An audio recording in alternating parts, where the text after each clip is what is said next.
Reporting live from Dudesseldorf, it's the news with Mike Dawson. Well, Adam, I'm not sure if you watched the race at the Talladega Super Speedway yesterday. NASCAR racer Brandon Brown captured his first NASCAR Xfinity Series race victory ever. But the real news came in the post-race interview. You've seen the phenomenon of crowds in stadiums screaming "fuck Joe Biden." Mm-hmm. Well, the way this reporter handled it was pretty good. The one interviewing Brandon Brown at the end of the race. Well, you figure those NASCAR folks are all Biden supporters. So how did this weird. I know. Small group of dissenters sneak into the raceway? Well, NASCAR initially posted this video of the interview on their Twitter account, but even NASCAR decided to pull it back.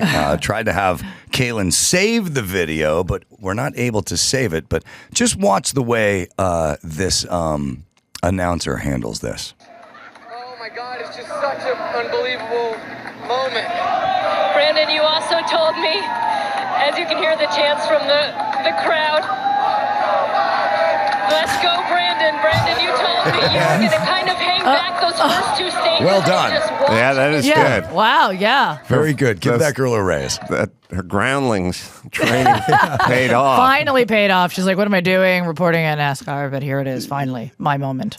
Yeah, there's been chants at college stadiums. Not so much to pros, I don't think, but certainly college and maybe some pro stadiums. But There've been NASCAR, some you're pros, going to find whole stadiums doing The news that. is saying this is mostly happening in the South and mostly due to COVID mandates at stadiums. So, that's what they're saying. But I think it goes deeper than that. I know it goes deeper than that because you see these college football games. They have 90,000 people in the stands. No one's wearing a mask. I don't know what the COVID mandates are. There's no 25% capacity. There's no 6-foot rule. There's no anything. Well, again, it's all that thing where it's like, oh, Fauci's very worried about this. He's very worried. He's Good. worried about everything. Do a follow-up interview when nothing happens, and then let's explain why you're concerned the next. No one does the fucking follow-up interview. No.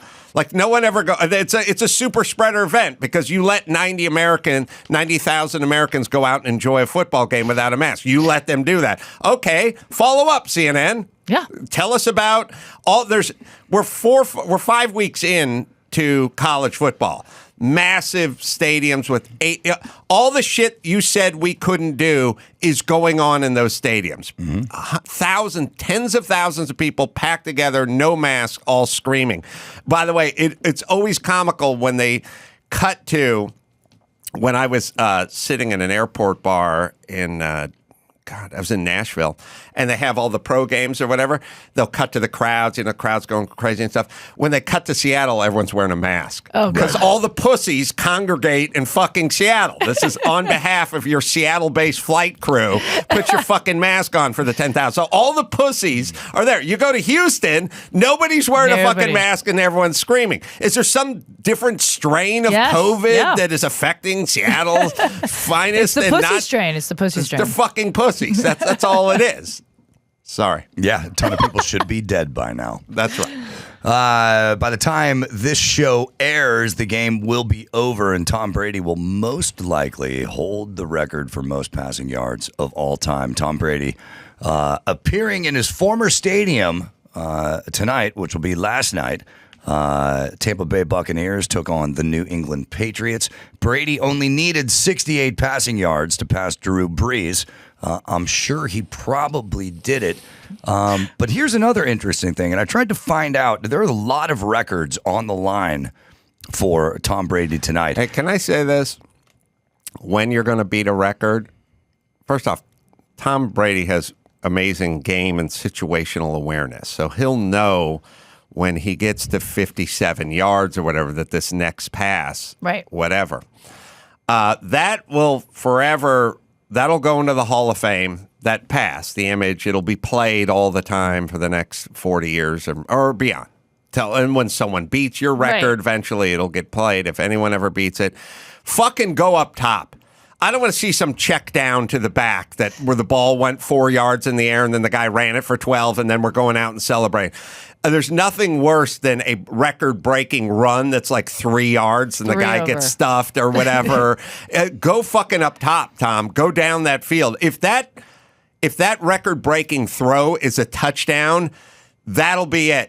There'll never be another quarterback that was ever born except for you. If that fucking pass, if that thing was a touchdown at Foxborough, it'll be fucking bedlam and insanity. So, or just fucking air it out, but don't do your little shovel pass or your check down or your screen pass where the running back runs. Here's the rule. You're going to win. You're going to set that record. I need the ball to travel a farther distance in the air than the back who catches the 4-yard pass and runs for 9 yards. I don't want to see it ran. I want that ball to travel in the air. Well, if Brady was able to get 350 passing yards, he would have the most all-time passing yards in a single stadium. I tried to find out who holds that record. I'm imagining it's a Dan Marino or a Joe Montana, but on the list of NFL records, I can't find it, but Brady played at Gillette Stadium from the year 2000 to 2019. As he goes back as an opposing team member, he can take that most all-time passing yards in a single stadium. Also, if and when the Bucs win the game, Tom Brady will join Drew Brees, Brett Favre, and Peyton Manning. Maybe Dan Fouts. No. Maybe. See, because the thing about Montana is he didn't rack up tons of yards. He was just super efficient and accurate and stuff, but he wasn't 300 plus like every week. He just won. It's like move the chains. You got to figure out someone who's been on the same team for a long time, right? Right. And who aired it out. And all I can think of is Dan Fouts off the top of my head. But Marino's not a bad call either. Well, if the Bucs do win the game, Brady will also be one of 4 quarterbacks, as the only quarterbacks in the NFL to beat all 32 NFL teams. Wow. Maybe Eli Manning. No one thinks of him as the great quarterback, but he's won 2 Super Bowls, and he played with the Giants for like 15 years. You know what I mean? He was on the, Peyton Manning is good, but he got traded. I mean, he went from one team to another team at some point. I'm going to go, I don't know if we can find it. I'll go Eli Manning. I think that's probably a good guess. Oh, God. Celine Dion. All right. She slipped me a note that said Dan Pastorini, but I don't think he played that long for you. I'm going to stick with Marino. Okay.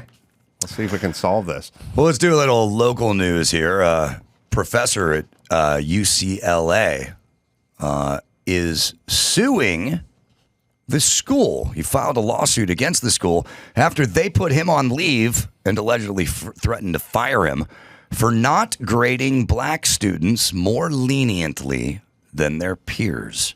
This is all going to work out so perfectly.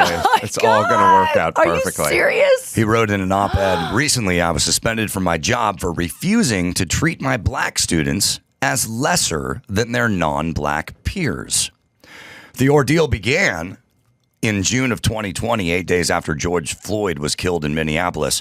A white student emailed him asking for a, quote, no harm final for black students, meaning low grades would not be counted in response to the, quote, unjust murders of Ahmaud Arbery, Breonna Taylor, and George Floyd. Klein described the proposal as, quote, deeply patronizing and offensive to black students. He said the email left him shocked. Then he responded to the student, and he said, are there any students that may be of mixed parentages, such as half black, half Asian? Got to adjust. Yes. What do you suggest I do with respect to them? A full concession or just half? He's fired, right? Also, do you have any idea? Not yet. Oh, he's not fired yet? Well, they're threatening to put him on leave. It doesn't say they've actually gone through with it. We're now at the point where if you do not participate in what is clearly racist, meaning lowering test scores for black people, if you now push against what is racist, you will be labeled a racist. this To America thing, I've been screaming about it for years. Like, this is fucking insane. Stop it. Just, you guys have to, everyone's got to fucking stop it. Do you have that fucking clip? Oh, Drew Brees. He's the guy who has the most in San Diego or no, in New not Orleans? in San Diego, New Orleans. Yeah, he had 35,506 yards. So at the Superdome in New Orleans. Yeah, you're right. They should have known that because he only was in San Diego for a couple of years. I guess you know it. Jody knew it. I did, of course. I called it. what are you looking for? You know that clip I was playing you? I told her to pull of the New York interim governor. Yeah. Play that just if you want to go nuts on. So I tap into things and I tell people to stop it early, and then they look at me and they go, "What's wrong with you?" or "Be quiet," or "You're racist," or "You're whatever they are. And then later on, it all comes to fruition, but no one ever remembers and no one ever apologizes. But the obsession with fucking race, just fucking stop it. You're by the way. You're not helping the group you're trying to help. Like if I said, well, I'm a doctor, I have 2 scales to weigh my patients. I have one for white people and one for black people. And the black one I've adjusted to be 50 pounds lower. You think you're helping your patient, you fucking retards?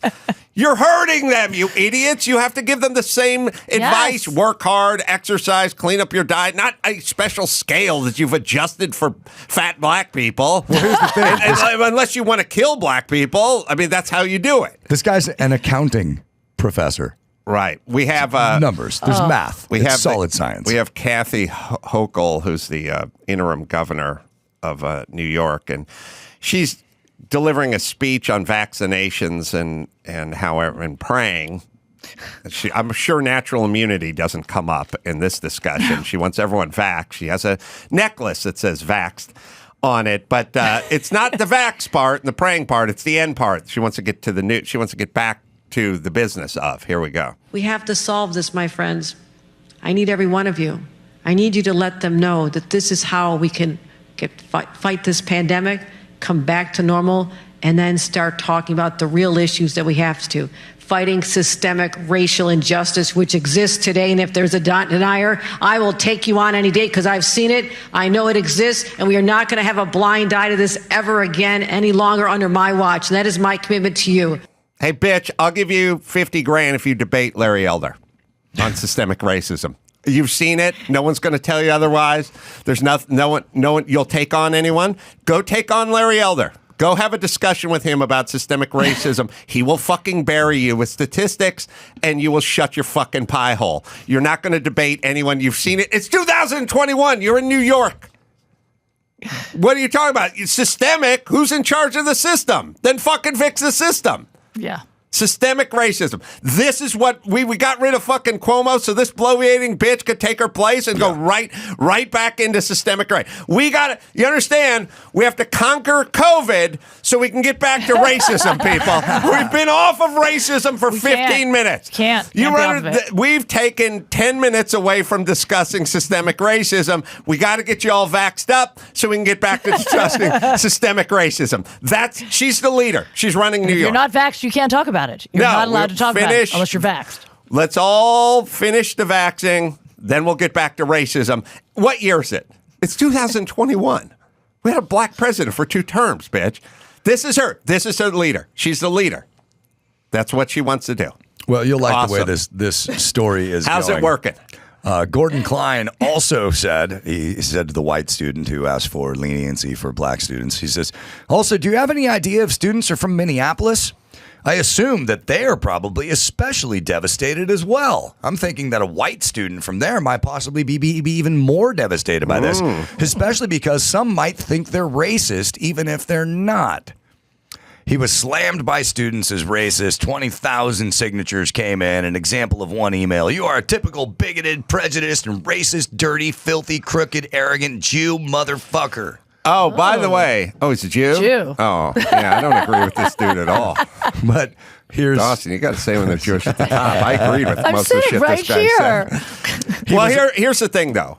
Honestly. what are we supposed to do with the 19-year-olds who've been crate trained to think they live in a systemically racist world? These are rich kids on the campus of USC who've been fed this pablum, spoon-fed this fucking racist pablum their entire life. You know, my brain got to develop, and now all this retarded, governor speaking about systemic this, it doesn't penetrate my brain because my brain got to develop. What if I grew up in a vat of supposed racism? Like, what if these kids bathed in this? They grew up in this. So now they're all locked and loaded. And they don't even know they're being the racist anymore because they've been crate trained with racism. One of two things is going to happen. One, either the system collapses around them and bows to them, or the system completely crushes them, and then they go even further. Well, I think the system will bow to them because that seems to be the history. Well, the guy was suspended for 3 weeks, but here's the best part. He says, the story ain't over. He ain't backing down. He says, quote, most of my income comes not from teaching at UCLA, but consulting to law firms and other corporations. Well, until they mount a campaign to get him sort of taken off the rolls of the once they start boycotting or writing letters to whatever firms he's consulting with, but that's always next. That's what this lawsuit is about, because some of these firms have dropped him as a consultant, and that cost him the lion's share of his income. If anyone wants to know why we're where we're at, it's not because of this cunt governor. It's not because of those pussy kids. It's all the people that cave immediately. They don't want to be associated. They don't even listen to it. They're like, we don't want any part of this. Cut it loose. Right. You people are. It's the administration on the campus that is not keeping the kids in line and telling them, we're not firing this guy. He's got an opinion. It's a valid opinion. No. It's all the people that are cutting all the people. That's where the problem is. It's Major League Baseball moving the All-Star game 10 seconds into the Atlanta voting thing. It's like you guys move it to the all-white suburb of Denver. Right, yeah, and keep all those poor black small business owners out of money. Yeah, okay, it's you people. It's you people. It's all these corporations that cave immediately. It's the administration at colleges. It's these corps that fire these people. You are the problem. It's not the fucking 19-year-olds. They've been brainwashed. They've been raised with racism. They don't know what they're doing. Look, you ever laugh at people's religion? Like, oh, it's a fucking Jehovah's Witness. He believes blah, blah, blah. Yeah, he's 19. That's how he grew up. Yeah. He grew up around devout Jehovah's Witnesses. That's what he believes. Right. You don't think this is a religion that those fucking 19-year-olds believe? They were fucking crate trained with it. That's what they believe. It's not their fault. It's the fault of society, corporations, and parents. Just like if the Jehovah's Witness guy came to me and went, the Earth's ending in 8 days, I wouldn't go, let me pack my bag. I'd go, get the fuck off my porch, nut job.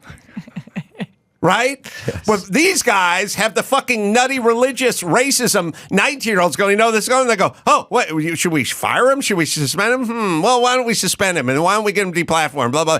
Stop buying into their retarded religion. It's not their fault. They're fanatics. They were born with it. They were raised in it. They're SoCal. They're UCLA. Their parents are from fucking Holmby Hills. They've been raised with it. Stop listening. It's not their fault. Yep. People again. I don't blame people with you go down to Fairfax, you see the Hasidic Jews walking up there. They got the 8-year-old with the fucking payas and the black hat and stuff. Yeah. It's not the kid's fault. He's growing up in that. Sorry, Jews, but you know what I'm saying. It's like he's got beliefs. He's gonna have fucking sex through a hole in the sheet. He's gonna get a Shabbos Goyim on Saturdays to turn his fucking Cuisinart on. That's his thing. Yeah. But we don't have to listen to him. No, that's what he grew up in. Let me ask you a question, though. I mean, your kids are teenagers. They're friends. I mean, is that... My son doesn't give two shits about any of it any of the time. My daughter worries about acceptance. and worries about appearances. And that's how it definitely that contributes optics. to that. Is acceptance, yeah, the girls for sure. have to get down. They have to be down with the cause because they're worried about whatever. My son wears the same T-shirt 4 days in a row and doesn't give a fuck about anything. And it's now showers so little that he sprays himself with cologne, so he now smells like an Armenian businessman when he's walking out of the house. But it's BO and cologne. You need now. to get him that shower head. You have to get that for him. Well, I got the first one for me, but I suppose I could order another one. All right, let's bring it home, Dawson. All right, I'm Mike Dawson. That's news. Later, Hosen. Don't worry, Gina. Your job is safe. That was the news with Mike Dawson. All right. Keeps. There are only 2 FDA-approved medications to prevent hair loss. Keeps has both of them. Keeps. It's a simple, stress-free way to keep your hair convenient. Virtual doctor consultations and medications delivered straight to your door every 3 months in discreet packaging. Low-cost treatments start at just $10 per month. Proven results. Keeps has more 5-star reviews than its competitors, and you can check out the before and after photos as well. Prevention is key. Treatments can take 4 to 6 months to see results, so you must act fast. If you're losing your hair, Keeps is where you need to go. Right, Dawson? If you're ready to take action and prevent hair loss, go to keeps.com/Adam to receive your first month of treatment for free. That's keeps.com/Adam to get your first month free. keeps.com/Adam. Well, Jody Miller, where have you been my whole life, baby? Right outside in your waiting room. I've been waiting to get in here. Well, thank God. Nice job. And by the way, we got live shows coming up. Yeah. Stand Up When with Jody Miller, Hollywood, California. That's at the Improv, October 25th, right?